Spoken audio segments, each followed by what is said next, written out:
ce jour dédié par une personne anonyme pour la tchouva de tout Am Israël, Bezrat Hashem. Amen. Alors la question de Ruben. La question, c'est de savoir, est-ce que Hachem, il a besoin de faire toutes les mitzvot lui aussi pour que le monde continue d'exister? S'il est si puissant que ça, pourquoi il a besoin de faire tout ça alors? Ok, donc ta question, elle implique déjà, tu dis que pourquoi Hachem a besoin de faire les mitzvot. Alors il faut d'abord dire que Dieu effectivement pratique les mitzvot.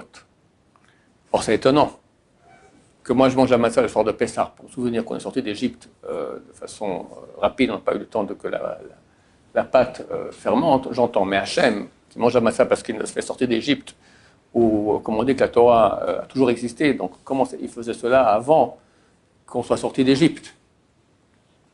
Alors, est-ce que Dieu d'abord pratique les mitzvot, oui ou non? Réponse oui. Alors maintenant, comment mieux ta question? Alors, si c'est écrit qu'il pratique les mitzvot, alors comment il fait ça? Enfin, à quoi ça rime? C'est pas normal. Sache que la Gemara dans le traité Brachot, premier chapitre, elle dit que Dieu met les tefilines. Alors, les petits-enfants croient qu'il a un gros bras, et sur lequel il met un carré de tefilines, d'accord? Rachou Rabbenoutam, peut-être qu'il met même les deux à la fois, je ne sais pas, avec des lanières de bœuf, d'accord, comme on a nous, et il fait Shema Israël. Alors c'est faux, c'est clair que c'est pas cela. Ça veut dire que il y a la Torah, c'est la pensée de Dieu. De même que Dieu est infini, a toujours été, sera toujours, la Torah a toujours été et sera toujours. Dieu et sa Torah font un, vu que sa pensée font un, et donc, vu que la Torah a à sa base 613 lois, il y a dans la divinité 613 lois. Effectivement, Hachem met les tefilines, la Gemara va même dire qu'est-ce qui est écrit dans la tefilines de Dieu. C'est écrit le verset Mi kamecha keIsraël goy echad ba'aretz. Qui est comme toi, un peuple un, le peuple d'Israël.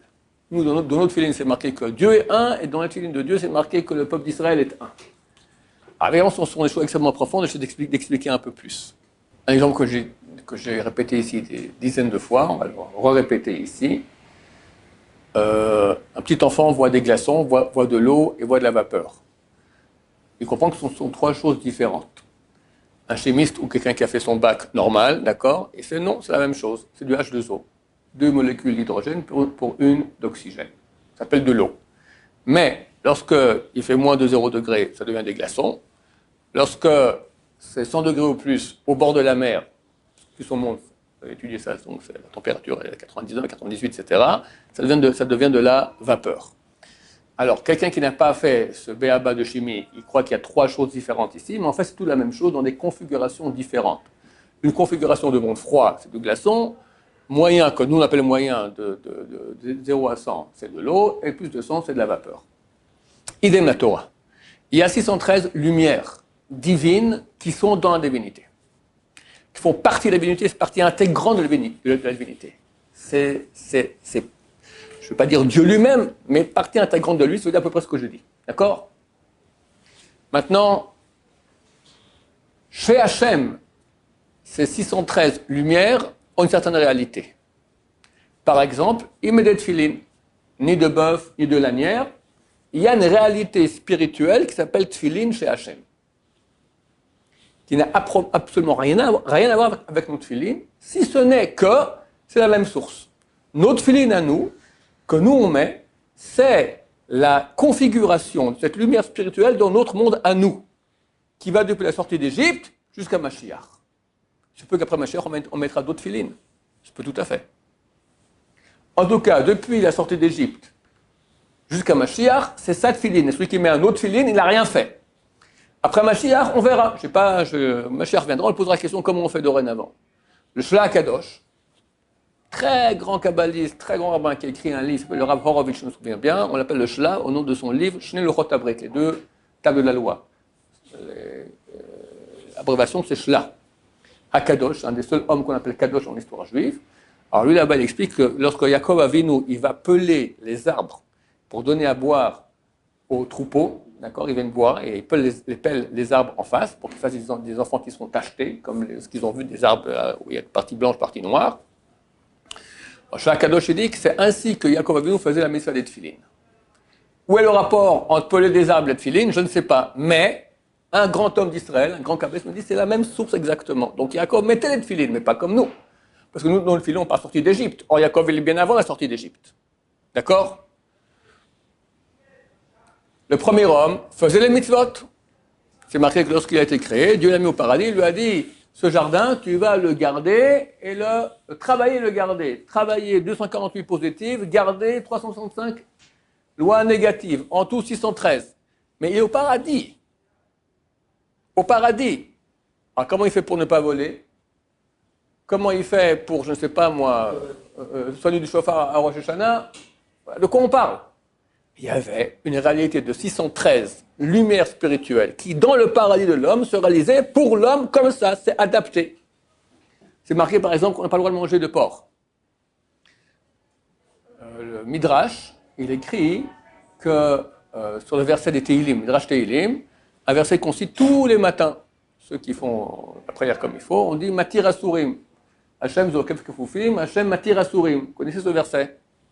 Ça veut dire Matir Asurim, c'est qui libère les prisonniers. C'est quoi Assour en hébreu?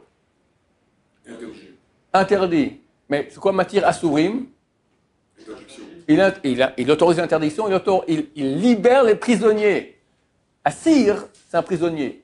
Ou Assour, Matir Asurim, il libère les prisonniers. Zokef Kefufim, il relève les courbets et il libère les prisonniers. D'accord? Le Midrash va dire, Midrash, c'est le sens allégorique. Il autorise les choses interdites. Comment? Il dit, par exemple, à l'époque messianique, le porc devient cachère de nouveau. Mais c'est impossible, parce qu'il y a 613 mitzvot. C'est remplacé par autre chose? Oh, forcément, c'est remplacé. Il est impossible qu'il y ait une mitzvah qui disparaisse. Impossible. Tout ce qui peut se passer, c'est qu'elle va changer de façon de faire. La lumière spirituelle, pas manger de porc, reste pour l'éternité. C'est fait par des 613. Maintenant, le porc aujourd'hui, c'est cet animal-là avec le nez un peu comme un porc, il fait coin-coin, d'accord? Il fait groin-groin, d'accord? Quand Mashiach reviendra, un moment, tout à coup, ça devient permis. C'est interdit, qu'est-ce que ça sera? Autre chose, on verra bien. C'est parce qu'on parle d'une autre réalité. Dans l'autre réalité, alors ça dépend. Le glaçon devient l'eau, l'eau devient la vapeur, on ne sait pas. Donc, il faut comprendre que pourquoi Hachem fait les mitzvot? Oh, alors, il n'y a pas de pourquoi. C'est dans la réalité à lui, elle est comme ça maintenant. Pourquoi elle est comme ça, ça on ne pose pas comme question. Pourquoi Hachem a voulu qu'il soit comme ça? Il est comme ça. C'est une réalité, on pose... Qu'est-ce qui se passerait s'il arrêtait d'en faire une lui-même? Tu sais, on disait qu'on est jeune, avec des si, on mettrait Paris en bouteille. Il n'y a pas de si, on ne peut pas faire tous les si qui existent. Si Hachem arrêtait, si Hachem n'était pas Hachem, si Hachem était un chameau, d'accord, alors qu'est-ce qui se passerait avec les mitzvot? Il n'y a pas de si pareil, d'accord? Si Hachem arrêtait de faire les mitzvot, c'est pas qu'il fait les mitzvot, c'est une réalité des 613 lumières divines qui est en lui, et c'est sa réalité à lui. Il n'y a pas de si. Il a voulu que ce soit comme ça, ça correspond à une réalité très très profonde de Hachem, et on ne peut pas dire si. Baruch Adonai, Amen, Amen.